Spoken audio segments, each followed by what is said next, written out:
Ini tahun di mana Roh Kudus mau upgrade Anda punya status, fungsinya sebagai mitranya. Tuhan ingin kita bertumbuh bersama-sama. Carilah orang yang available untuk sepakat dalam perkara benar dengan diri Anda. Tuhan akan mengirim kepadamu orang-orang yang tanpa wajah, tanpa nama untuk menguatkan Anda. Jawaban kadang-kadang muncul dari tempat tak terduga. Bangun teamwork aja dengan Roh Kudus dulu, lalu bangun tim-tim dalam kehidupan kita dan dalam takut akan Tuhan. Percayalah, breakthrough, terobosan itu akan terjadi bukan dari pedangmu. Tahun ini mari kita percepat diri. Quick to listen, cepat untuk mendengar, lambat untuk berkata-kata, cepat untuk taat, lambat. Atau bahkan kalau bisa jangan berbuat dosa. Satu dari kamu mengalahkan 1000 musuh itu quality, tapi Tuhan tidak berhenti di situ. 2 berlaksa-laksa. Kami mencetuskan bahwa supaya yang datang di sini bukan jadi jemaat akhirnya, tapi semua jadi murid-murid yang berbuah-buah lebat. Gereja Mawar Sharon sekali mengayunkan tombaknya, berdirilah 300 gereja. Mari kita bersatu. Mari kita akselerasi. Sampai 2030 300 gereja ini benar-benar terjadi.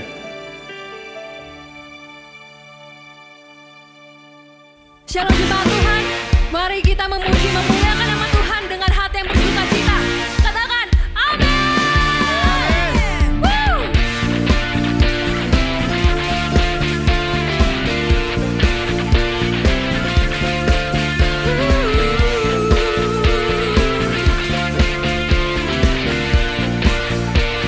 Bersama-sama katakan Unending love in Calvary, show me amazing grace.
Mari kita menyembah Tuhan lebih lagi, amin. Amin. Ada amin? Amin.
Haleluya, haleluya.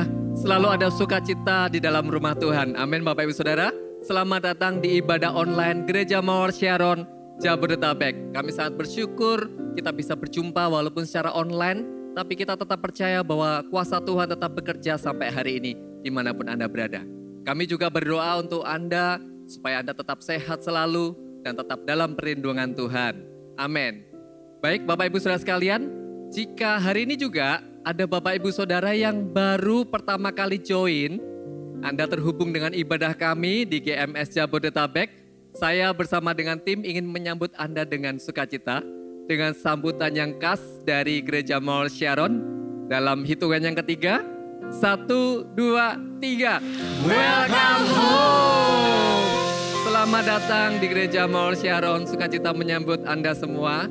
Ada pengumuman yang akan saya sampaikan, yaitu kita dihimbau untuk tetap melakukan connect group secara online. Jadi Bapak Ibu Saudara sekalian, kita tetap terhubung dan saling mendoakan, saling menguatkan di tengah-tengah situasi seperti ini. Apa itu connect group? Juga untuk Bapak Ibu Saudara yang belum tahu apa itu connect group, saya ingin menjelaskan bahwa CG atau connect group adalah sebuah komunitas rohani yang berisi nggak banyak orang di sana, tetapi kita bisa saling menguatkan, saling mendoakan. Justru dalam kondisi ini kita membutuhkan saudara seiman untuk bisa menguatkan kita. Amin. Karena itu jangan ragu-ragu untuk menghubungi kami. Jika Anda belum memiliki kelompok kecil connect group, hubungi kami di nomor yang tertera di layar yang ada di TV atau di gadget Anda. Baik, kita akan memberikan persembahan kepada Tuhan. Bagi Bapak Ibu yang ingin memberikan persembahan, Anda bisa memberikan persembahan melalui nomor rekening yang tertera di layar Anda. Saya akan memimpin kita semua dalam doa persembahan. Bapa di surga, terima kasih, kami mengucap syukur. Kami bersyukur karena Engkau baik, tidak pernah meninggalkan kami Tuhan. Engkau selalu setia, Engkau mengasihi, dan Engkau memberkati. Kami mengucap syukur dan hari ini waktunya kami memberikan persembahan kepadamu sebagai ucapan syukur kami. Tuhan, Engkau baik, sampai selama-lamanya kasih setiamu tidak pernah berakhir. Dan kami memberikan dengan sukacita di dalam nama Tuhan Yesus Kristus. Haleluya. Amin. Baik, ibadah minggu depan kita akan lakukan secara online. Karena itu tetap bertumbuh bersama kami. Tuhan Yesus memberkati kita semua.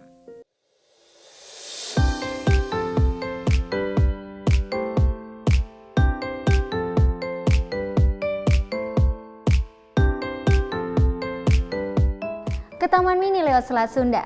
Saat tersesat, pastikan bertanya. Jika hari ini kita masih ada, itu semua karena anugerahnya. Halo saudara, sukacita rasanya dapat menyapa Anda. Dan bagi Anda yang baru pertama kali mengikuti ibadah kami mengucapkan welcome home, selamat datang di Gereja Mall Sharon Jabodetabek. Kerinduan kami adalah melihat Anda bertumbuh dan mengalami perubahan hidup melalui komunitas kecil kami yaitu Connect Group. Untuk info lebih lanjut mengenai Connect Group, Anda dapat mengunjungi Instagram kami @gmsjakartabarat atau @gmstangerang. Dan berikut adalah news untuk sepekan ke depan.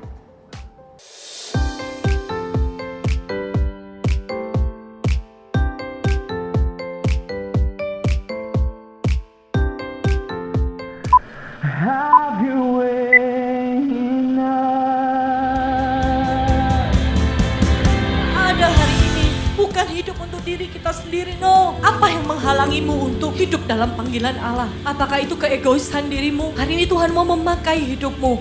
Datang pada Tuhan. Aku mau engkau hidup dalam rencanaku yang besar. Kalau kamu hidupmu kudus, pacaranmu pasti kudus. Saat kamu berikan waktumu lebih banyak dengan Tuhan, hidupmu tuh akan otomatis jadi kudus. Karena yang kita pikirkan, apa yang kita lakukan, hal-hal yang berkenan di mata Tuhan. Taburlah kebaikan, kekudusan, buah-buah roh yang nyata dalam masa single kalian. Tuayan itu akan sangat manis, kalian bisa terima seumur hidup kalian. Setelah aku tobat, aku bertumbuh, aku rasa aku jalan sama Tuhan tuh dituntun. Ada aja pertolongan Tuhan, putuskan gitu loh. Sama-sama dimurnikan terus, minta tuntunan Tuhan terus. Gelombang revival selalu akan datang dengan gelombang-gelombang yang lebih besar. Pastikan kalian ada di dalam gelombang itu. Make sure you ride and you surf with the wave. Jangan ketinggalan. movement kita sesungguhnya adalah go and make disciples. CGCG, saudara, jadilah jawaban. Jadi sahabat buat orang-orang muda. Tuntun mereka terima Yesus. Bawa mereka dibaptis. Bawa mereka mengalami hadirat Tuhan. Doakan mereka. Jawab kebutuhan rohani mereka. AOG Ministry tidak boleh asal-asalan. Kita harus unggul di dalam pemuridan dan dalam pengembalaan.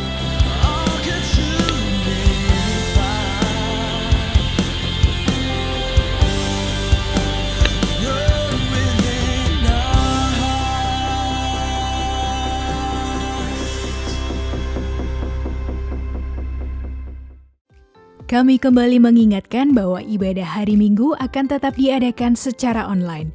Untuk itu, kami menghimbau bagi setiap jemaat untuk tetap terhubung dan mengikuti ibadah online yang ada.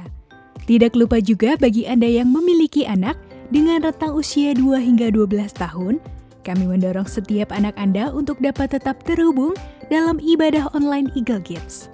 Anda dapat memilih ibadah sesuai dengan level usia anak Anda, yaitu All-Star untuk anak berusia 2 hingga 5 tahun, Super Trooper untuk anak dari grade 1 hingga grade 3, dan Voltage untuk anak dari grade 4 hingga grade 7. Dan bagi kalian jemaat Army of God, jangan lewatkan juga Army of God online service yang diadakan setiap minggunya, khusus bagi kalian AOGers Gereja Mawar Sharon Jabodetabek. Ibadah umum, Eagle Kids dan Army of God dapat Anda akses pada link berikut.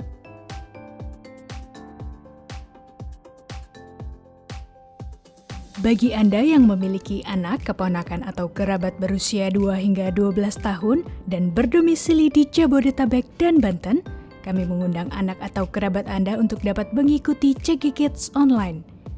CG Kids Online akan diadakan setiap hari Sabtu atau Minggu. Mari motivasi dan dukung mereka untuk mengikuti CG Kids Online. Untuk informasi lebih lanjut, Anda dapat menghubungi kami melalui WhatsApp di nomor 0815 2120 080 atau Anda juga dapat menghubungi kami melalui direct message di Instagram kami @gmsjakartabarat atau @gms_tangerang. Minggu depan adalah minggu persembahan misi. Mari persiapkan diri Anda untuk memberi yang terbaik. Sekian news untuk minggu ini. Gereja Mawar Sharon Jabodetabek, Making Disciples, Transforming Lives. Making disciples, transforming lives.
Mari sama-sama kita nyanyikan. Ya Tuhanku,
katakan, inilah yang ku renungkan. Inilah yang ku renungkan.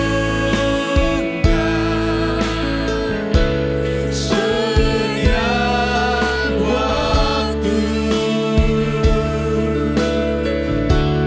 nyanyian pujian dan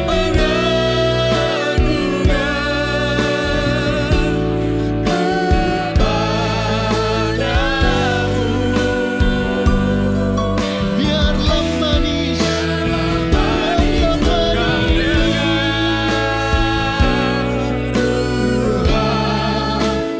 manis kau dengar Tuhan, dan hatiku bersuka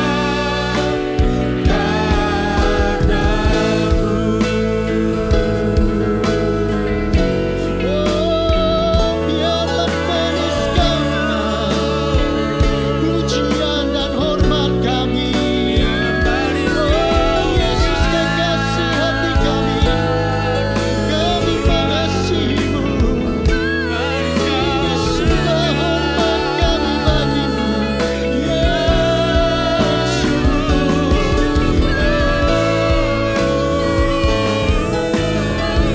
Shikana maya rata biarlah manis kau dengar, biarlah manis kau dengar Tuhan. Kami menyembah-Mu Tuhan selamanya, selamanya.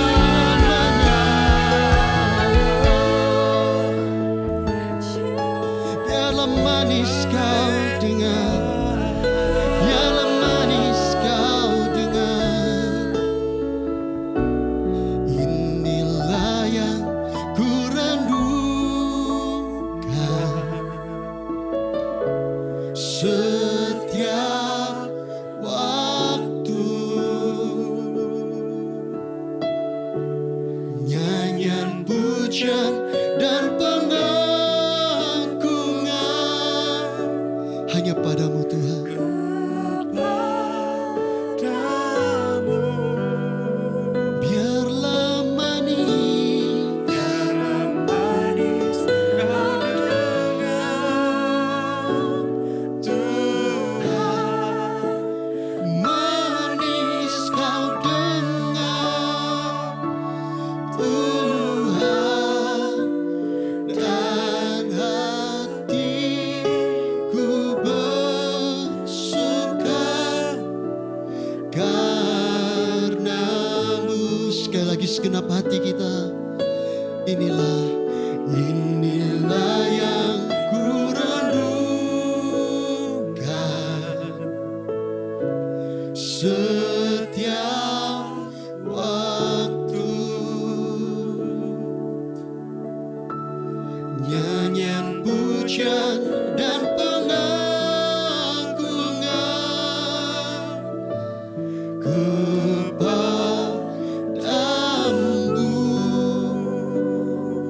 Biarlah manis kau dengar Tuhan, manis kau dengar Tuhan, dan hatiku bersuka karena-Mu.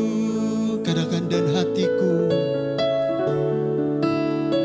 dan hatiku bersuka, dan hatiku bersuka, dan hatiku bersuka karena-Mu.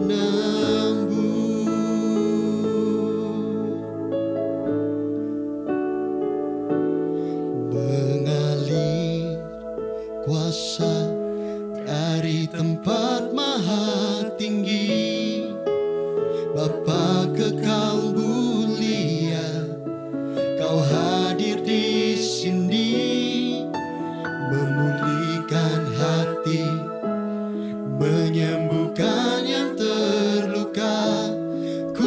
tenang bersamamu Bapa. Mengalir kuasa dari tempat maha tinggi, Bapa kekal mulia, Kau hadir di sini, memulihkan hati, menyembuhkan yang terluka. Ku kan tenang bersamamu Bapa. Mengalir kuasa dari tempat maha tinggi, Bapa kekal mulia, Kau hadir di sini, memulihkan hati, menyembuhkan yang terluka. Ku kan tenang bersamamu Bapa. Mari kita angkat tangan kita, katakan mengalir kuasa dari tempat maha tinggi, Bapa kekal mulia, Kau hadir di sini, memulihkan hati, menyembuhkan yang terluka. Ku kan tenang bersamamu Bapa. Lebih lagi katakan mengalir kuasa dari tempat maha tinggi, Bapa kekal mulia, Kau hadir di sini, memulihkan hati, menyembuhkan yang terluka. Ku kan tenang bersamamu Bapa. Mengalir kuasa dari tempat maha tinggi, Bapa kekal mulia, Kau hadir di sini, memulihkan hati, menyembuhkan yang terluka. Ku kan tenang bersamamu Bapa. Mengalir kuasa dari tempat maha tinggi, Bapa kekal mulia, Kau hadir di sini, memulihkan hati, menyembuhkan yang terluka. Ku kan tenang bersamamu Bapa. Mengalir kuasa dari tempat maha tinggi, Bapa kekal mulia, Kau hadir di sini, memulihkan hati, menyembuhkan yang terluka. Ku kan tenang bersamamu Bapa. Ku kan tenang bersamamu Bapa. Ku kan tenang bersamamu Bapa.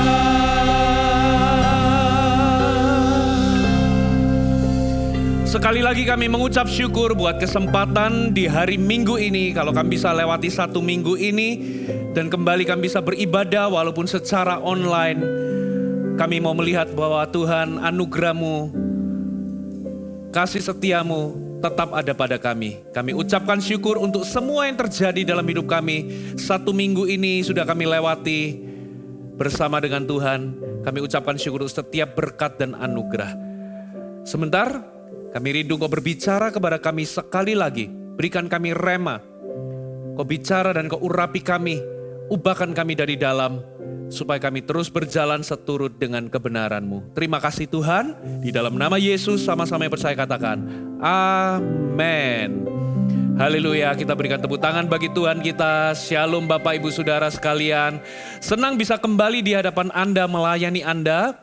Saudara, saya percaya kebenaran firman Tuhan apabila dibagikan, Roh Kudus bisa menerjemahkannya dalam kehidupan kita masing-masing menjadi jawaban, menjadi berkat yang membuat kita punya kekuatan untuk terus maju walaupun keadaan-keadaan mungkin tidak semudah yang seperti sebelumnya. Saudara, pada hari ini saya akan sampaikan firman Tuhan. Terima kasih buat tim Praise and Worship. Saya akan sampaikan firman Tuhan. Saya memberikan judul Ini Tidak Adil.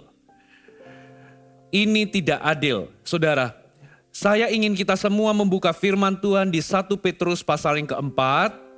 Kita baca di ayat yang pertama. 1 Petrus 4, kita baca di ayat yang pertama.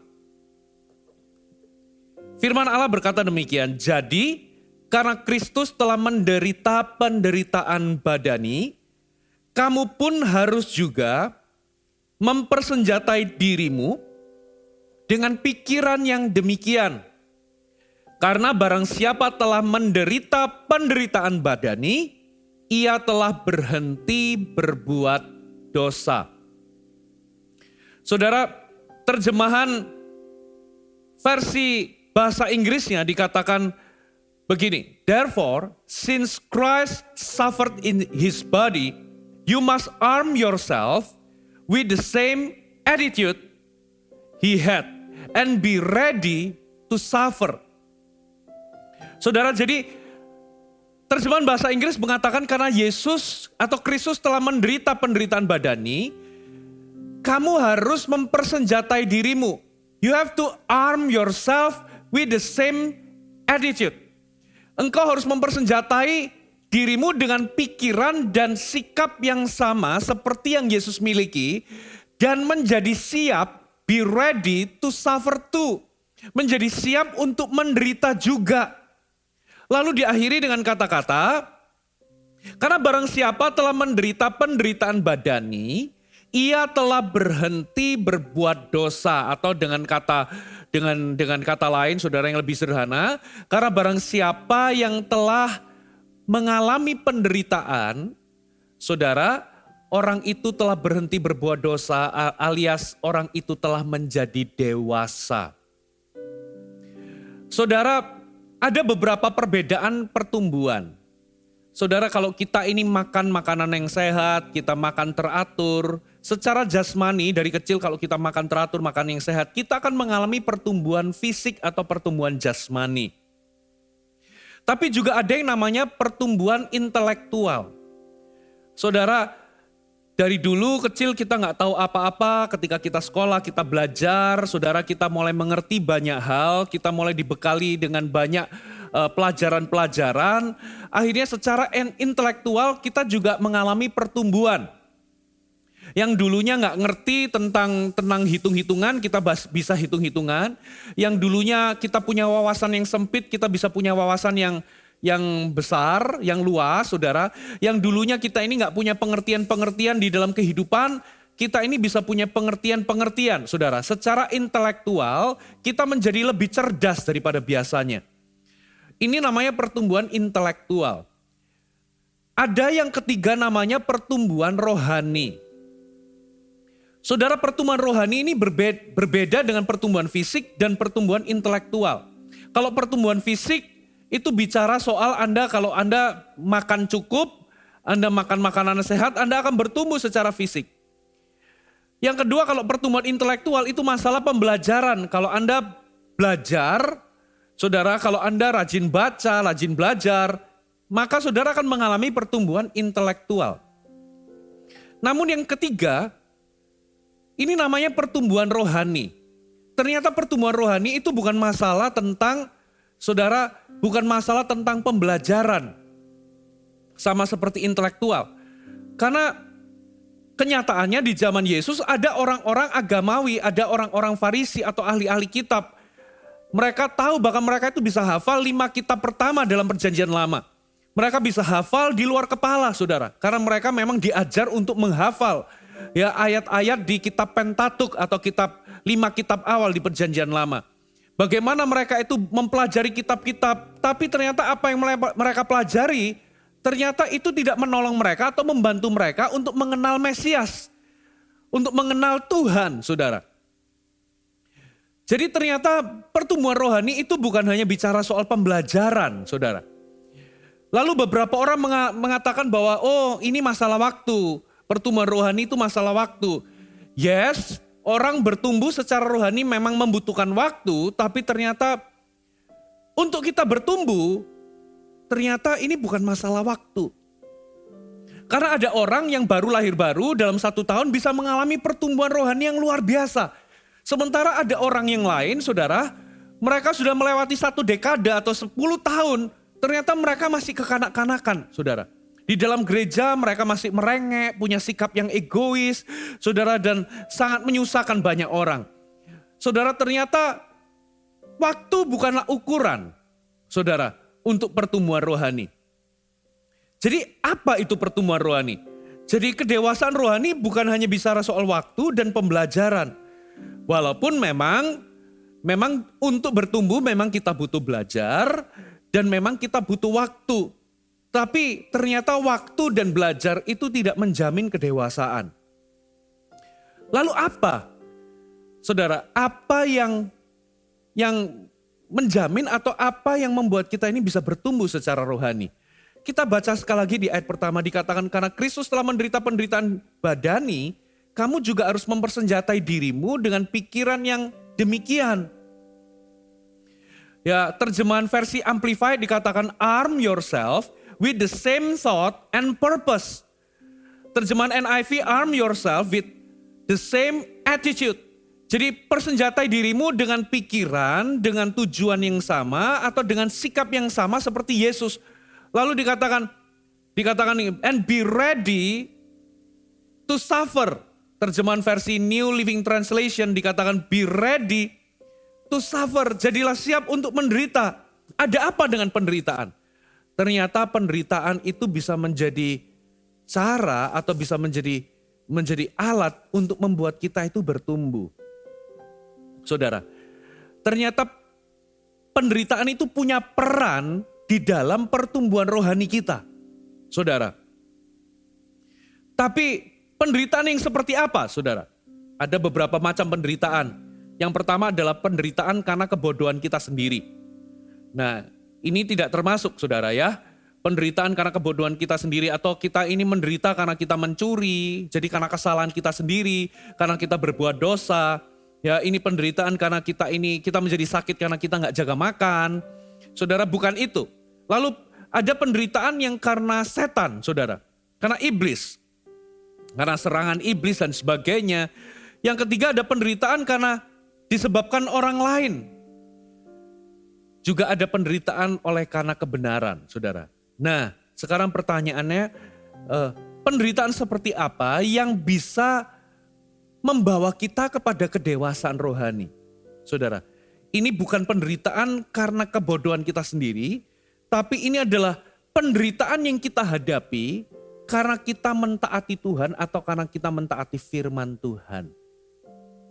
Saudara, jadi kapan kerohanian kita, kedewasaan kita, atau kapan karakter kita bertumbuh? Ketika kita mengalami penderitaan karena kita melakukan kebenaran. Karena kita ini mengalami perlakuan buruk, penderitaan, ya atau hal-hal yang buruk, tapi kita ini masih memilih untuk taat, saudara. Memang kalau kita ini taat ketika segala sesuatunya mudah, ketika segala sesuatunya baik-baik saja, ketika nggak pernah ada masalah, maka untuk taat kadangkala itu semudah kita bernafas. Tapi ketika kita ini mengalami penderitaan karena saudara orang lain menfitnah kita, lalu ada orang lain memperlakukan kita dengan tidak baik, lalu kita ini kita ini sudah melakukan sesuatu yang baik tapi tetap dianggap tidak baik. Kita ini tetap disalah-salahkan walaupun kita nggak melakukan hal yang salah. Lalu mungkin kita punya atasan yang tidak menyukai kita, lalu atasan kita melakukan hal-hal yang buruk kepada kita. Saudara, tapi kalau kita ini masih bisa memilih untuk taat, lalu kita ini masih bisa memilih untuk memberkati mereka, saudara, itulah yang membuat kita betul-betul bisa mengalami pertumbuhan. Ketaatan kita yang seperti itulah yang benar-benar akan diperhitungkan, saudara. Nah, saudara, ternyata Tuhan itu juga belajar untuk taat dari apa yang ia derita. Saudara, coba kita lihat Ibrani 5 ayat yang ke-8. Dan sekalipun ia adalah anak huruf besar, saudara, ia telah belajar menjadi taat. Katakan Yesus itu belajar menjadi taat dari apa yang telah dideritanya. Jadi Yesus itu sepenuhnya Tuhan, tapi dia juga waktu di muka bumi, dia itu sepenuhnya manusia. Jadi dia itu anak Allah huruf besar yang berinkarnasi, saudara, ketika di muka bumi. Lalu ternyata Tuhan itu dikatakan perlu belajar untuk taat dari apa yang ia derita. Jadi Yesus itu ternyata belajar untuk taat di dalam kemanusiaannya di muka bumi. Yesus itu belajar untuk taat melalui penderitaan, saudara. Nah, coba kita lihat apa yang ia lakukan ketika ia alami penderitaan, saudara. Dan penderitaan apa yang dia alami? Mari kita buka sama-sama di 1 Petrus pasal yang kedua. 1 Petrus pasal yang kedua, kita baca di ayat 21 dan 23 sampai 23. 1 Petrus 2 ayat 21 sampai 23. Sebab untuk itulah kamu dipanggil. Karena Kristus pun telah menderita untuk kamu dan telah meninggalkan teladan bagimu supaya kamu mengikuti jejaknya. Ia tidak berbuat dosa dan tipu daya tidak ada dalam mulutnya. Ketika ia dicaci maki, ia tidak membalas dengan mencaci maki. Lingkari kata-kata tidak membalas. Ketika ia menderita, ia tidak mengancam. Lingkari kata-kata tidak mengancam. Tetapi ia menyerahkannya kepada Dia yang menghakimi dengan adil. Saudara, dikatakan, untuk itulah kamu dipanggil karena Kristus pun telah menderita untuk kamu. Dan ia meninggalkan teladan bagimu supaya kamu mengikuti jejaknya. Pertanyaannya, ia menderita apa sih? Penderitaan apa yang dia alami, saudara? Ya, yang pertama, saudara, Yesus itu sering menerima kritik dan serangan dari orang-orang di sekitarnya. Bukan hanya kritik dan serangan, para pemimpin agamawi di zaman Yesus itu sering sekali mengganggu Yesus dan menyerang Yesus. Bukan hanya itu, Yesus punya murid-murid yang sering kali murid-muridnya itu gak percaya sama dia. Atau memiliki ketidakpercayaan. Kalau Anda lihat di Yohanes 6 ayat 66 dikatakan sebagian besar dari murid-murid atau pengikutnya itu meninggalkan Yesus. Jadi Yesus tahu betul apa rasanya diserang, dikritik, ditinggal gitu ya, diganggu. Bukan hanya pengikutnya meninggalkan dia, bahkan saudaranya laki-laki dan perempuan itu gak percaya sama dia dan menganggap dia gila. Saudara bisa baca itu di Markus 3 ayat 21. Setiap murid satu persatu meninggalkan dia pada saat-saat terakhir. Ya, dimulai dari seorang murid yang namanya Yudas mengkhianati dan menjual dia demi uang perak. Dan waktu Yesus dalam kondisi dia itu butuh support dan dukungan, dia pengen ada 3 orang menemani dia untuk berjaga-jaga dan berdoa bersama dengan dia. 3 orang ini pun ketiduran dan gak ada di saat-saat di mana Yesus paling membutuhkan. Karena Alkitab mencatat di saat-saat itu Yesus begitu gentar dan takut, dan apa yang ia alami, tekanan yang ia alami itu melebihi kekuatan manusiawi. Makanya malaikat sampai datang memberikan kekuatan. Lalu dia berkeringat itu pecah, pembuluh darahnya sampai darah itu bercampur dengan keringatnya, saudara. Dan bukan hanya itu, ketika Yesus itu ditangkap, semua pada melarikan diri. Nggak ada satupun orang yang bersama dia waktu Yesus ditangkap. Bahkan ada salah satu muridnya yang pernah berjanji, aku siap mati untukmu. itu menyangkal dia 3 kali, bahkan sampai bersumpah atau menyumpah Yesus, ya, menyumpah Yesus gak kenal, mengutuki. Saudara, demikian rupa kalau Anda jadi Yesus, gimana perasaan Anda? Ya, ada seorang murid sambil sumpah serapah mengaku bahwa dia gak kenal sama saudara. Kalau Anda jadi Yesus, gimana perasaan Anda? Bukan hanya itu, ia harus mengalami hukuman. Saudara, banyak orang mengatakan salibkan dia, salibkan dia. Bahkan orang-orang banyak itu rela menukar Barabas untuk dilepaskan, seorang kriminal pembunuh, sebagai ganti Yesus supaya Yesus dihukum mati. Dan dalam kondisi seperti itu ia disiksa, dicambuk, itu pun tidak meredakan atau tidak menjawab keinginan orang-orang banyak. Mereka tetap minta Yesus disalib. Dalam keadaan Yesus disalib pun, orang-orang yang lalu lalang lewat, yang ada di sekitar itu mengejek Yesus. Kalau memang kau anak Allah, turun, selamatkan dirimu. Baru selamatkan kami. Saudara, itulah yang terjadi. Saudara, penderitaan itu yang ia alami. Lalu responnya apa? Seperti ayat yang kita lingkari, saudara. Yesus tidak membalas. Yesus tidak mengancam. Dan Yesus menyerahkan semuanya kepada Dia yang menghakimi dengan adil. Ya, tidak membalas itu, Yesus tidak membalas dengan kejahatan. Tidak mengancam, maksudnya apa? Dia tidak menuntut haknya. Dan yang ketiga, saudara, ia menyerahkan kepada Tuhan, kepada Dia yang menghakimi dengan adil. Ia tidak membela diri. Wow, itu respon dari Yesus. Saudara, Yesus itu sudah sempurna, tapi dia tetap masih dituduh bersalah atas banyak hal. Dan ia nggak membela diri, ia tidak menuntut hak, saudara, dan ia tidak membalas, saudara. Ia tidak membalas mencaci maki, ia tidak membalas dengan sindiran-sindiran yang buruk, ia tidak membentak, saudara. Padahal di dalam kemanusiaannya dia itu masih tetap bisa lapar, bisa haus. Bisa nggak Yesus itu punya keinginan untuk membela dirinya? Sangat bisa, saudara. Sangat bisa, karena dia memang melepaskan keilahiannya menjadi sama seperti manusia. Ia bisa haus, bisa lapar, ia bisa rasa marah, ya, dia bisa pedih hatinya. Tapi ia tetap memilih punya respon yang luar biasa, saudara. Ia tidak membalas, ia tidak mengancam, maksudnya tidak membalas itu, dia tidak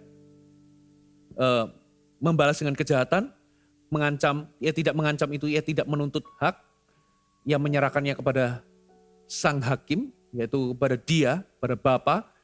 Dengan kata lain, ia tidak membela diri. Itu responnya. Nah, sekarang pertanyaannya, saudara. Pernahkah Anda mengalami seperti yang dialami Yesus? Ya, firman Tuhan kan ngomong, untuk itulah kamu dipanggil. Kristus telah menderita dan meninggalkan jejak bagimu.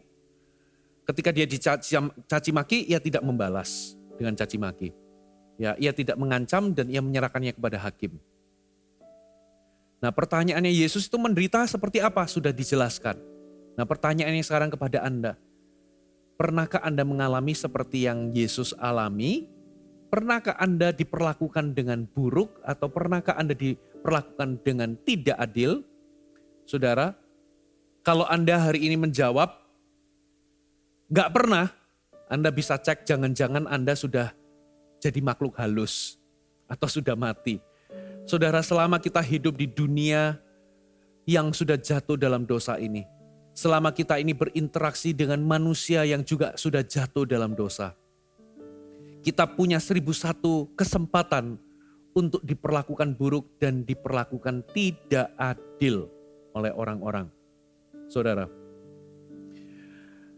apabila Anda seorang anak, mungkin Anda berada dalam keluarga, bisa jadi Anda punya orang tua yang terus-menerus mengkritik Anda, yang terus-menerus mudah sekali mendapatkan kesalahan Anda dan jarang memuji Anda.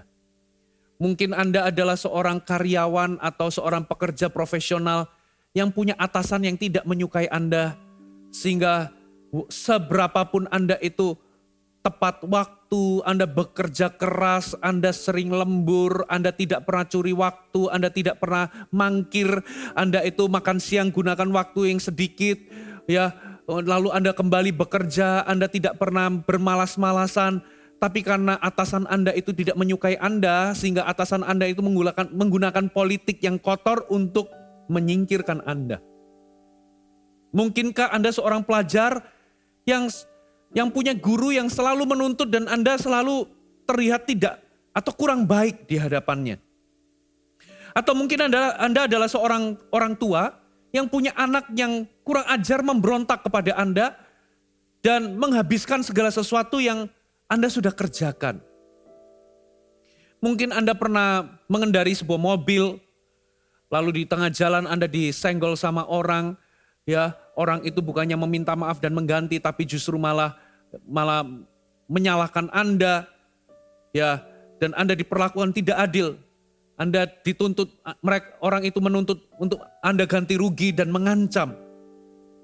Mungkin Anda adalah seorang istri yang sudah menikah belasan tahun dengan seorang suami yang tidak bekerja, ya, Anda itu yang membiayai semua keperluan rumah tangga suami Anda. Ternyata Anda seberapapun Anda berkorban, saudara, ternyata suami Anda itu pergi meninggalkan Anda bersama dengan wanita lain. Anda merasa itu tidak adil.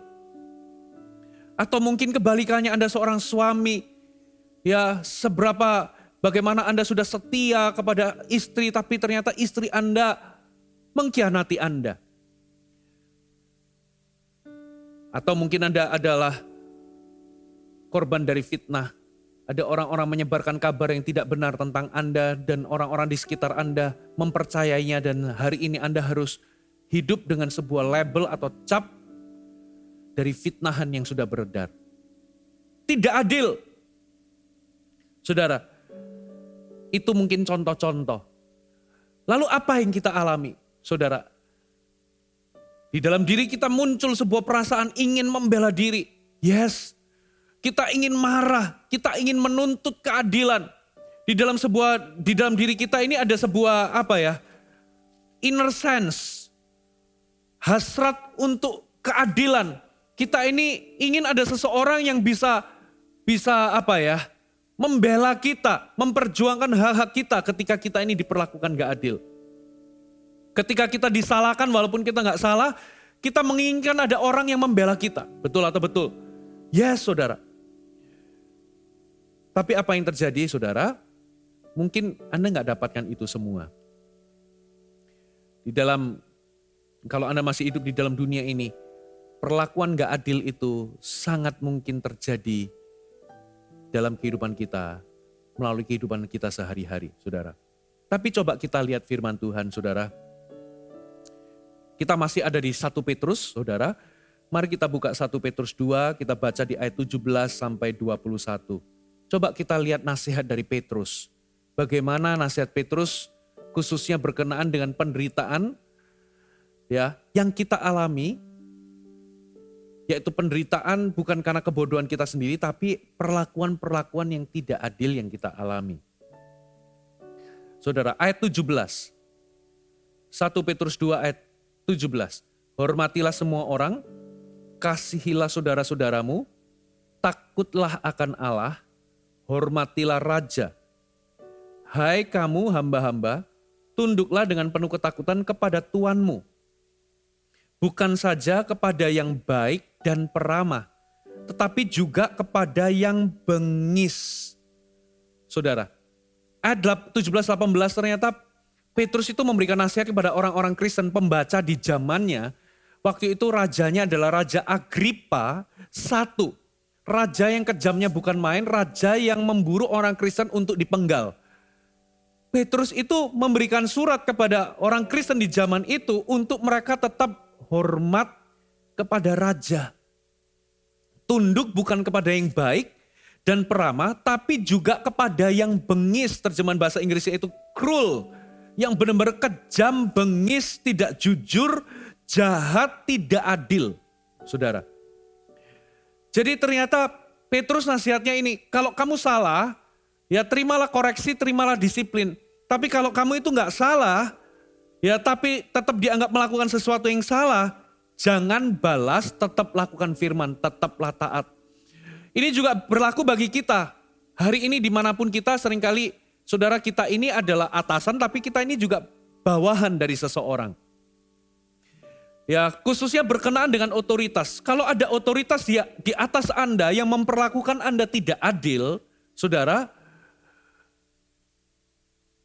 Petrus mengajarkan kita untuk tunduklah bukan saja kepada yang baik dan peramah, tapi juga yang bengis. Takutlah akan Allah, dikatakan, hormatilah semua orang, kasihlah saudara-saudaramu, takutlah akan Allah. Jadi Petrus minta untuk kita tetap takut akan Allah. Kalau kita ini punya pemimpin yang memperlakukan kita dengan tidak adil, yang menindas kita, yang menyalahkan kita padahal kita nggak salah. Ternyata Petrus ngomong untuk kita tetap hormat, tetap respect kepada mereka. Saudara, sekalipun di dalam hati kita, orang itu kita anggap nggak layak terima respect kita, tapi ternyata Petrus ngomong untuk kita tetap respect. Dengan alasan saudara, kita ini takut akan Allah. Jadi takut akan Allah itu akan berkata demikian. Anda akan mendapatkan respect dan penghormatan dari saya. Karena apa? Karena aku menghargai Allah yang telah meletakkan engkau di atasku. Saudara. Jadi takut akan Tuhan itu membuat kita ini menahan diri dari menghakimi orang atau menghakimi otoritas atau pemimpin yang telah ditempatkan Tuhan. Saudara, takut akan Tuhan membuat kita ini melihat pemimpin itu melampaui kepribadiannya dan apa yang dia lakukan. Tapi kita mulai mengakui bahwa memang dia adalah orang yang dipilih Tuhan di atas kita. Jadi apa yang Petrus katakan adalah tetaplah takut akan Tuhan, tetaplah respect, tetaplah hormat. Sekalipun mungkin orang itu bengis, kejam, memperlakukanmu tidak adil. Saudara, mari kita lihat ayat 19. Sebab adalah kasih karunia, katakan adalah kasih karunia. Jika seorang karena sadar akan kehendak Allah, menanggung penderitaan yang tidak harus ia tanggung. Saya ulangi.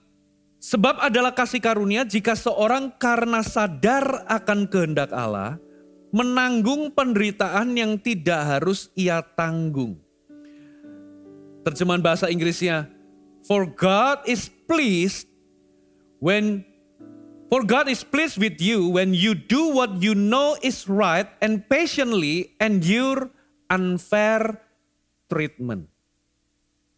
Tuhan itu disenangkan ketika engkau melakukan apa yang benar dan engkau tetap sabar menanggung perlakuan tidak adil. Tuhan disenangkan, saudara.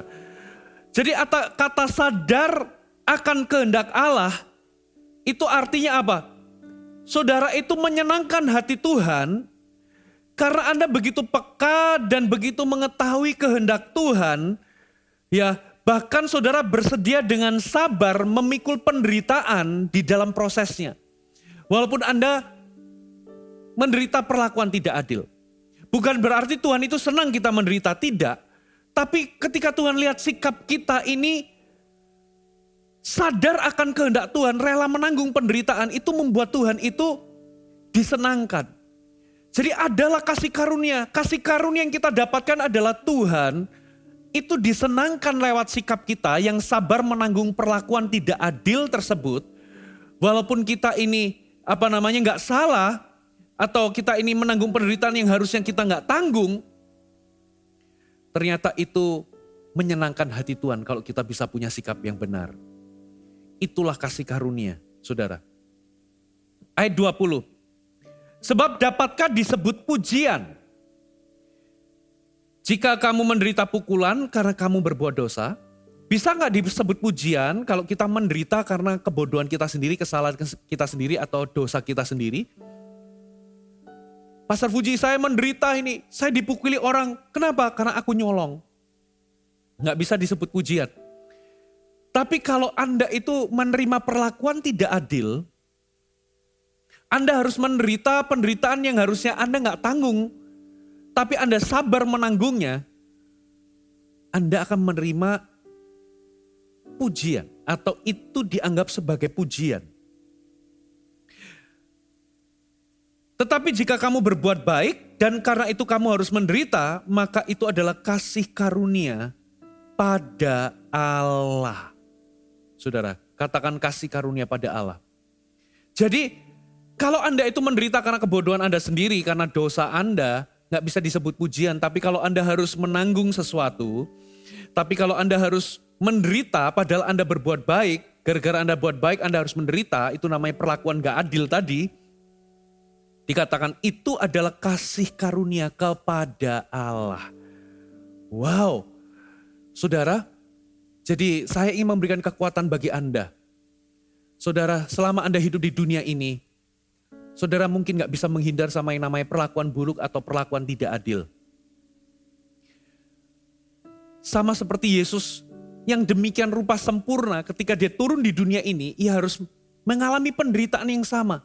Perlakuan-perlakuan gak adil yang ia alami. Ia harus dianggap bersalah padahal dia gak melakukan kesalahan apapun. Padahal dia sempurna. Apalagi kita, saudara. Seringkali dalam hidup ini, saudara, kita gak bisa menghindar dari perlakuan-perlakuan gak adil. Tapi ini yang terjadi. Kalau kita ini harus menanggung penderitaan yang harusnya kita gak tanggung. Dan kalau kita ini berbuat baik dan karenanya kita ini mengalami penderitaan, saudara, itu adalah kasih karunia kepada Allah dan itu disebut pujian. Jadi kalau Anda bisa bersikap benar sekalipun Anda diperlakukan gak adil, itu menyenangkan hati Allah. Saudara, itu menyenangkan hati Tuhan. Anda sedang memberikan kepada diri Anda suatu pujian yang besar. Ayat 21. Ayat 21. Sebab untuk itulah kamu dipanggil. Karena Kristus pun telah menderita untuk kamu dan telah meninggalkan teladan bagimu supaya kamu mengikuti jejaknya. Untuk itulah kamu dipanggil.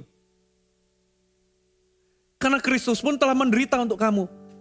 Jadi ternyata untuk itulah kamu dipanggil. Maksudnya apa, saudara? Ternyata di dalam segala yang kita lakukan, ternyata menderita karena perlakuan-perlakuan tidak adil, menderita karena kita berbuat baik, menderita karena kita ini melakukan kebenaran, itu menjadi bagian di dalamnya.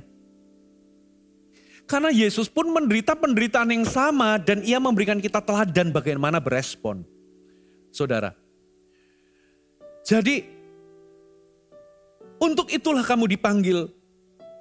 Tidak peduli apapun yang kita lakukan bagi Tuhan, saudara, ternyata untuk menerima penderitaan karena perlakuan yang tidak adil itu menjadi satu paket di dalamnya.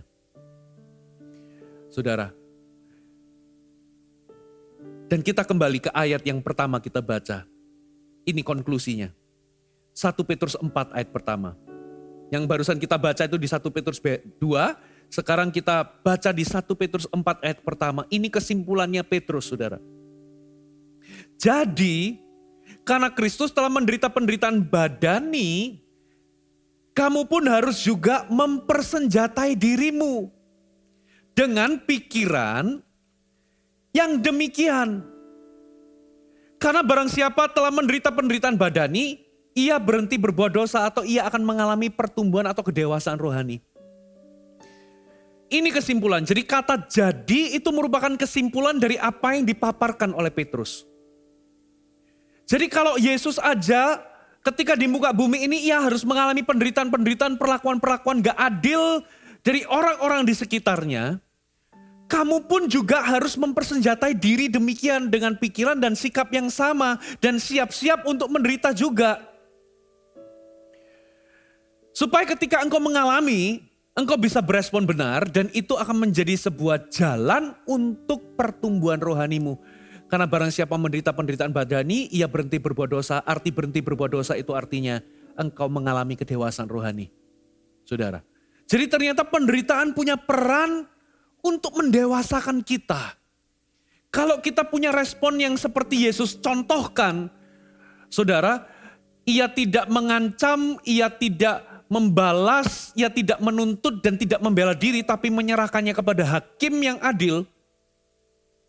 Saudara, Anda mengalami kedewasaan rohani. Saudara. Nah, masalahnya ada banyak orang, aduh setelah ikut Yesus kenapa kok makin menderita ya? Setelah ikut Yesus kok masalahnya makin banyak. Saya dulu belum jadi orang Kristen, saya nggak pernah ngalami difitnah orang sampai semikian rupa.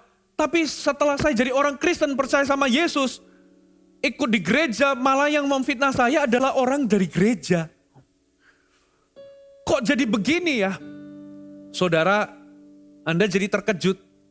Makanya Petrus ngomong persenjatai dirimu sendiri. Supaya ketika engkau mengalami, engkau siap menanggungnya, engkau siap menderita juga. Bukannya jadi kecewa dan meninggalkan Tuhan, jadi kecewa dan pahit hati, tapi engkau menggunakan itu semua untuk membuat dirimu mengalami pertumbuhan rohani. Persenjatai dirimu. Maksudnya mempersenjatai diri itu begini loh. Kalau misalnya Indonesia itu mengalami perang atau lagi perang dengan negara lain, saudara, TNI itu dikerahkan di medan perang, di garis depan. Ya, ribuan orang prajurit Tentara Nasional Indonesia sudah pergi di medan perang, tapi nggak dipersenjatai, jadi mereka itu cuma tangan kosong. Guess what happened? Mereka akan mengalami kekalahan. Ya, karena mereka nggak dibawain pistol, mereka nggak dibawa senapan, mereka nggak punya granat. Sementara musuh kita dipersenjatai dengan tank, dengan bom, dengan senjata-senjata. Saudara, itu artinya konyol. TNI kita, tentara nasional kita akan mati konyol di medan perang kalau mereka perang tanpa mempersenjatai diri. Begitu pula dengan orang Kristen. Banyak orang percaya itu jatuh di dalam kekecewaan, jatuh di dalam keputusasaan, jatuh di dalam kepahitan, dan berhenti mengalami pertumbuhan rohani karena mereka nggak pernah mempersenjatai diri. Karena mereka menyangka dengan jadi orang Kristen, dengan aku jadi orang Kristen maka semuanya baik-baik saja. No, untuk itulah kita dipanggil. Ya. Jadi di dalam segala yang kita lakukan untuk Tuhan, ternyata tersirat di dalamnya, ternyata kita ini juga akan mengalami penderitaan yang seperti Yesus alami. Yesus mengalami penderitaan karena perlakuan-perlakuan tidak adil, maka saudara Anda juga akan mengalami itu. Dan Tuhan itu memberikan kita jejak dan contoh supaya kita ini berespon dengan benar. Jadi persenjatai dirimu dengan pikiran dan sikap yang sama seperti Yesus. Ya. Saudara, pilot dan pramugari sebelum mereka itu bisa bertugas, mereka itu harus diseleksi dan mereka itu latihan berkali-kali, saudara. Bahkan mereka itu harus masuk dalam sebuah mesin simulator, mirip pesawat. Pilot itu harus melewati banyak simulasi kejadian-kejadian. Kejadian kalau misalnya terjadi turbulence di atas. Ya, itu mesin simulator seperti nyetir. Bagaimana membuat pesawat itu landing di air, bagaimana membuat pesawat itu landing di darat, tapi itu bukan di airport. Bagaimana kalau terjadi baling-baling itu misalnya mati satu, mesinnya mati. Bagaimana apa yang harus mereka lakukan kalau misalnya terjadi terbakar. Jadi mereka itu harus mengalami berbagai simulasi. Bagaimana kalau pesawat itu nubruk gitu ya. Apa yang harus dilakukan. Jadi mereka itu harus menguasai berbagai simulasi dari kejadian-kejadian yang mungkin akan timbul selama penerbangan. Ya, pramugari juga sama. Bagaimana bisa handle orang-orang dalam situasi turbulence. Ketika mungkin tekanan itu turun. Bagaimana ketika pesawat itu pendaratan yang darurat. Apa yang harus dilakukan untuk menolong. Simulasi. Saudara, kalau mendarat di air itu bagaimana cara nolongnya. Bagaimana cara ngaturnya. Itu mereka itu harus melakukan itu berulang-ulang simulasi. Itu sebagai bentuk mereka mempersenjatai diri. Sehingga apa yang terjadi ketika dalam penerbangan sungguhan, saudara, ketika terjadi situasi-situasi, saudara, mereka kelihatan tenang, saudara. Pilot itu nggak mungkin panik. Walaupun misalnya terjadi guncangan begitu hebat, atau harus terjadi pendaratan darurat, saudara. Anda akan lihat yang panik itu penumpang. Ya, pilot itu akan tetap apa, saudara? Tetap bahasanya, please cek ini, cek itu, ganti gitu ya. Cek ini akan pendaratan begini. Nggak mungkin pilotnya itu ikut panik. Kecuali di ujung-ujung kalau pilotnya sudah nggak bisa kendalikan pesawat, baru di ujung-ujung pilotnya itu akan teriak.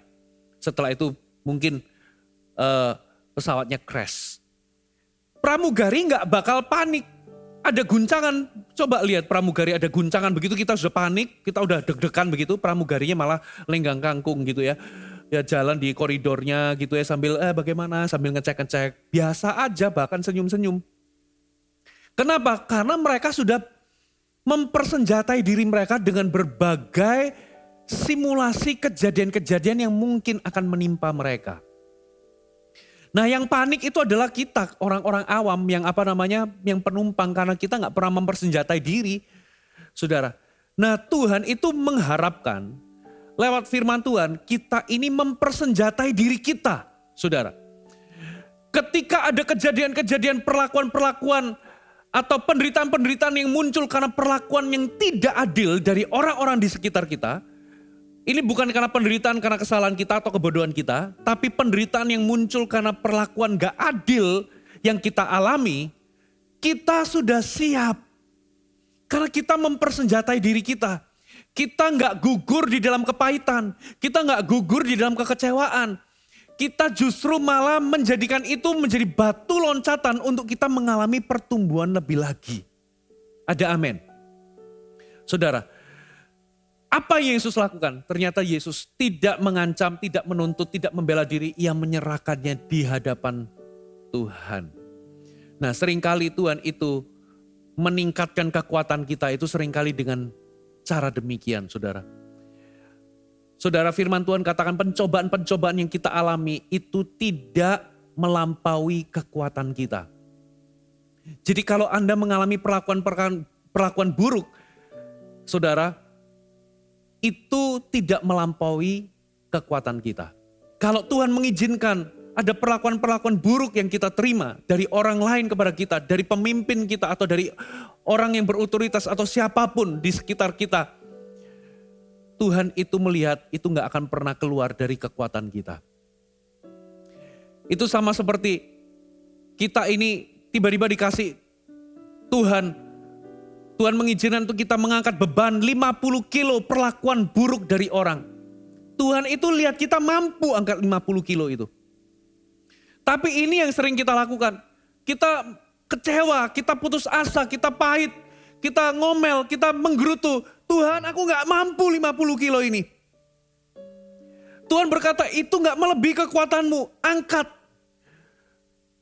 Sayangnya kalau kita ini jatuh dalam kekecewaan dan keputusasaan dan kepahitan, apa yang terjadi?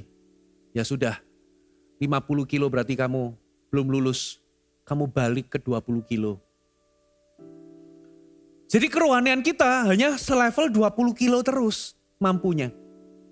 Tapi coba apa yang terjadi? Ketika kita ini, angkat beban 50 kilo.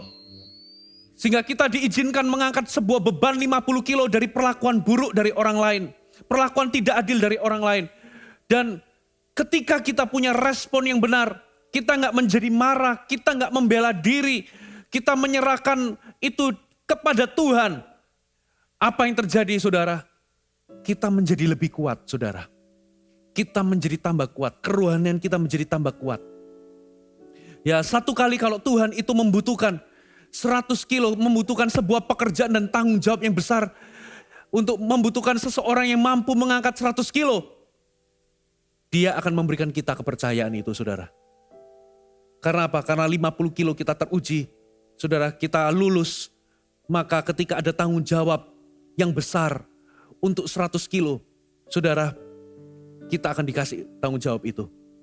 Saudara, kalau Tuhan mengizinkan hari ini, oke, aku izinkan lu angkat 100 kilo perlakuan tidak adil dari orang lain. Saudara, dan Anda menggerutu, Anda bersikap tidak benar, gitu ya. Anda mencari cara-cara dengan cara Anda sendiri menyerahkannya di hadapan Tuhan. Anda membalas, Anda menuntut hak, Anda kecewa, pahit. Tuhan akan suruh balik, ya udah balik lagi angkat yang 20 kilo atau angkat 50 kilo. Tapi kalau Anda berespon dengan benar, saudara, Anda tetap sabar menanggung itu, Anda serahkan itu kepada Tuhan. Anda gak mau bela diri, Anda gak mau mencari jalan-jalan untuk membalas ya dengan jalan Anda sendiri. Saudara, Anda tidak menuntut dan Anda tetap respect, tetap berbuat baik, tetap taat sekalipun Anda diperlakukan tidak adil. 100 kilo. Dan Anda lulus, saudara. Satu kali ketika Tuhan ingin sebuah revival di dalam gereja, Tuhan ingin sebuah pergerakan yang besar atau tanggung jawab yang besar yang membutuhkan seseorang yang punya otot rohani yang kuat. Maka saudaralah yang akan dikasih kepercayaan itu. Saudaralah yang akan dikasih kepercayaan itu. Karena apa? Karena otot-otot rohani Anda terbentuk. Kerohanian Anda terbentuk, kedewasaan Anda terbentuk. Saudara, ada banyak kepercayaan Tuhan. Kalau Anda itu seorang pelayan Tuhan, ada banyak kebangunan rohani yang besar, yang menuntut tanggung jawab yang besar. Butuh kedewasaan. Ada banyak proyek-proyek yang besar yang Tuhan mau percayakan melalui hidup Anda. Tuhan ingin pakai hidup kita. Seringkali latihannya lewat apa, saudara? Latihan beban atau otot, latihan ototnya itu lewat apa? Lewat penderitaan yang Tuhan izinkan. Lewat perlakuan-perlakuan tidak adil yang saudara alami. Dan Anda tetap memilih untuk bersikap benar dan mentaati Tuhan. Saudara, di titik itu saudara, Anda tambah kuat. Dulu Anda gak kuat angkat 50 kilo, sekarang kuat. Dulu Anda gak kuat angkat 100 kilo, sekarang Anda kuat. Dulu Anda gak kuat 100 kilo, sekarang 150 Anda kuat. 200 kilo Anda kuat. Sehingga Tuhan melihat ketika Tuhan ingin memberikan kepercayaan lebih besar pada usaha Anda. Kepercayaan lebih besar kepada bisnis Anda. Ketika Tuhan ingin memakai Anda kepada zona atau level yang lebih lagi. Saudara, Anda dianggapnya yes. Anda bisa. Karena Anda bertumbuh secara kerohanian. Otot rohanimu berkembang, kedewasaanmu berkembang. Saudara, hari ini persenjatai dirimu dengan pikiran yang sama seperti yang Yesus miliki. Ya, jangan harapkan ketika Anda jadi orang Kristen maka tidak akan ada hal-hal atau penderitaan-penderitaan yang mungkin itu berupa perlakuan gak adil. Kalau itu datang, persenjatai dirimu, bersikaplah benar, dan terimalah kedewasaan rohani yang kemudian akan menyusul dengan kepercayaan-kepercayaan dari Tuhan yang jauh lebih besar. Ada amin, saudara? Mari kita tutup Alkitab kita datang di hadapan Tuhan. Selidiki aku, lihat hatiku, apakah ku sungguh mengasihimu, Yesus. Kau yang maha tahu dan menilai hidupku. Tak ada yang tersembunyi bagimu. Telah kulihat kebaikanmu yang tak pernah habis di hidupku. Ku berjuang sampai akhirnya kau dapati aku tetap setia. Selidiki aku, haleluya. Selidiki aku, lihat hatiku, apakah ku sungguh mengasihi Yesus.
Bapak Ibu Saudara, mari kita renungkan firman Tuhan.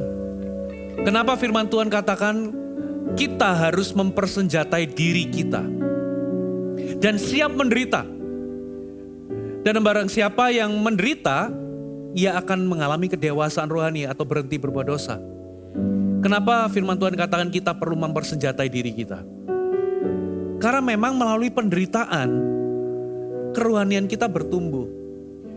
Dan memang kita gak bisa pungkiri, selama kita hidup di dunia ini, kita akan mengalami penderitaan yang dimaksud. Yaitu walaupun kita gak salah, walaupun kita berbuat baik atau berbuat kebenaran, ada perlakuan-perlakuan buruk atau perlakuan tidak adil yang kita terima. Beda kalau Anda menderita karena kesalahan atau karena kebodohan atau dosa, itu lain cerita. Tapi kalau Anda berbuat baik dan karenanya Anda harus menanggung sesuatu yang seharusnya Anda nggak tanggung, saudara, itu namanya penderitaan yang kalau Anda responi dengan benar, Anda akan mengalami kedewasaan. Dan Tuhan ingin kita mempersenjatai demikian, mempersenjatai diri kita demikian karena saudara akan ketemu dengan hal-hal tersebut.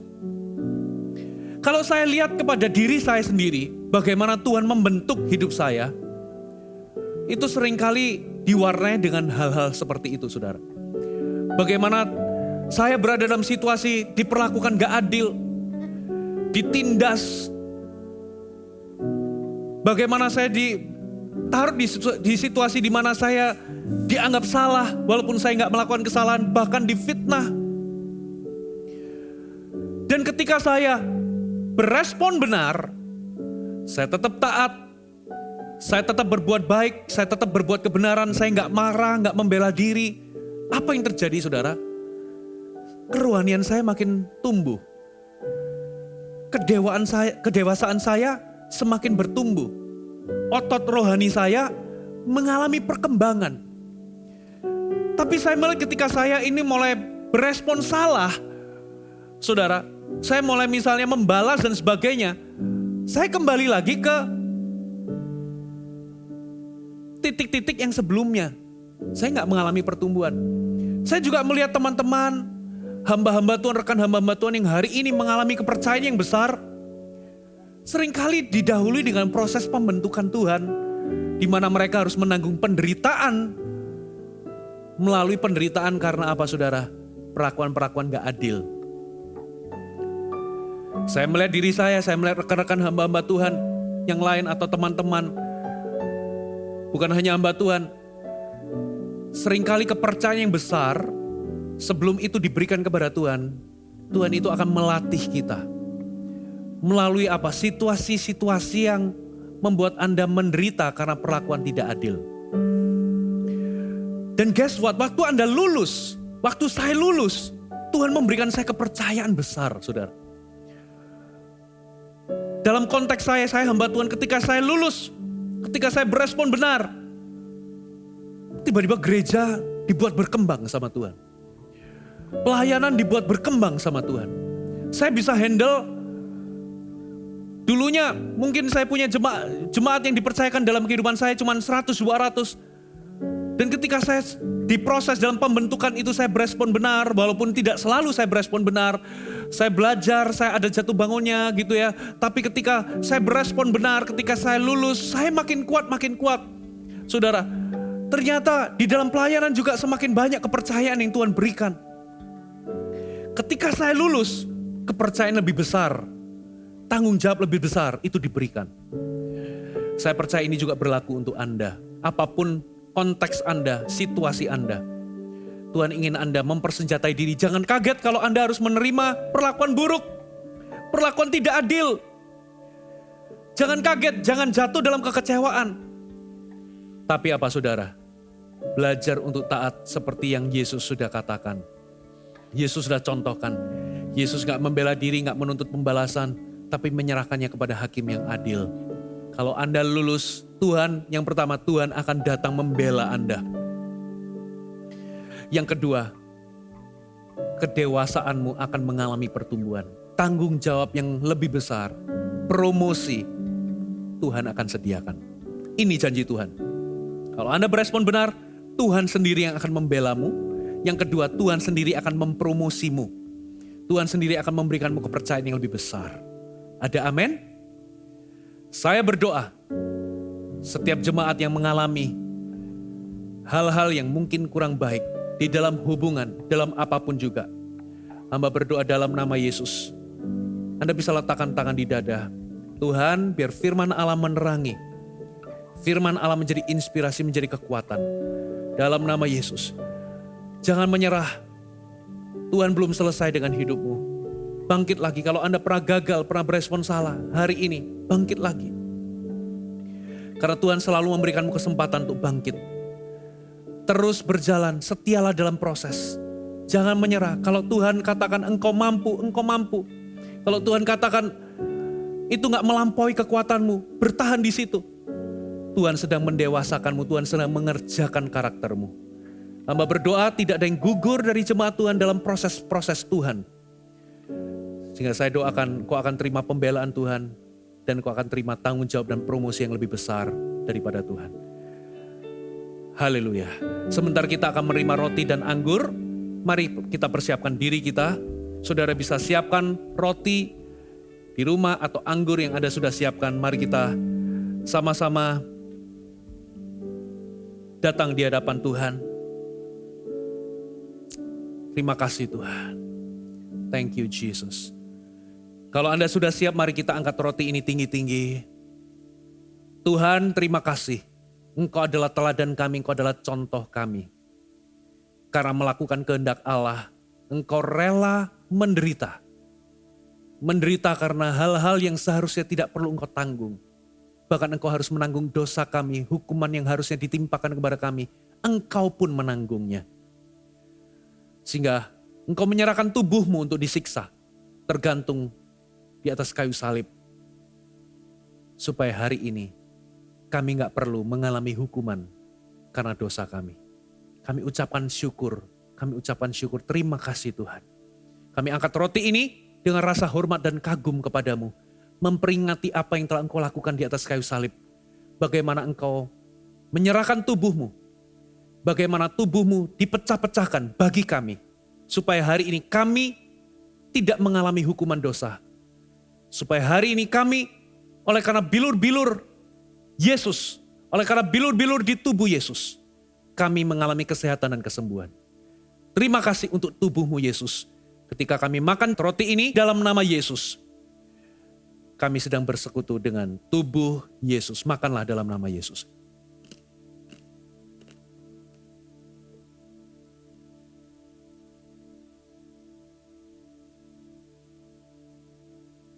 Thank you Jesus. Mari kita angkat cawan ini tinggi-tinggi. Terima kasih buat darah yang tertumpah buat kami. Darah ini adalah anugerah buat kami. Bahkan sebelum kami bisa mengenal Tuhan. Bahkan sebelum kami lahir. Sebelum kami bertobat, Engkau sudah tumpahkan darah buat kami. Darah ini menjadi jaminan atas pengampunan dosa. Darah ini menjadi jaminan bahwa apapun yang kami lakukan hari ini. Seburuk apapun. Sebejat apapun dosa kami. Darah ini memberikan jaminan untuk kami diampuni dan disucikan di hadirat-Mu. Terima kasih buat darah yang tertumpah buat kami. Hari ini kami percaya ketika kami minum anggur ini. Kami sedang bersekutu dengan darah Yesus yang tertumpah 2000 tahun yang lalu. Untuk pengampunan dosa kami. Untuk perlindungan buat kami. Dan untuk pembenaran kami. Dan kami minum sekarang di hadapan-Mu di dalam nama Yesus.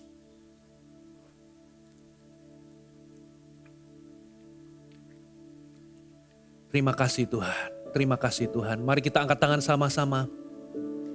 Terima kasih Tuhan. Terima kasih. Terima kasih. Terima kasih buat tubuh dan darah-Mu. Terima kasih Tuhan. Terima kasih Tuhan. Terima kasih Tuhan.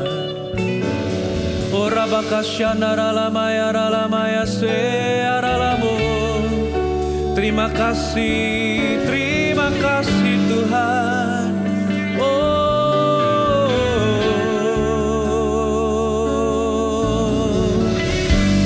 Terima kasih Tuhan.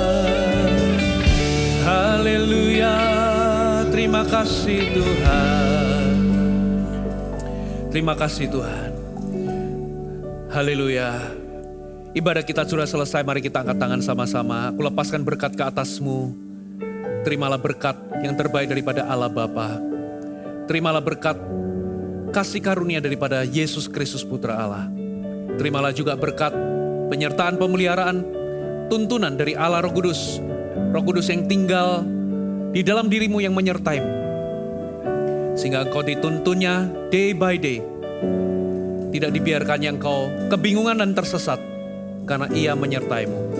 Aku lepaskan berkat ini di dalam nama Tuhan Yesus Kristus. Sama-sama yang percaya katakan, amin.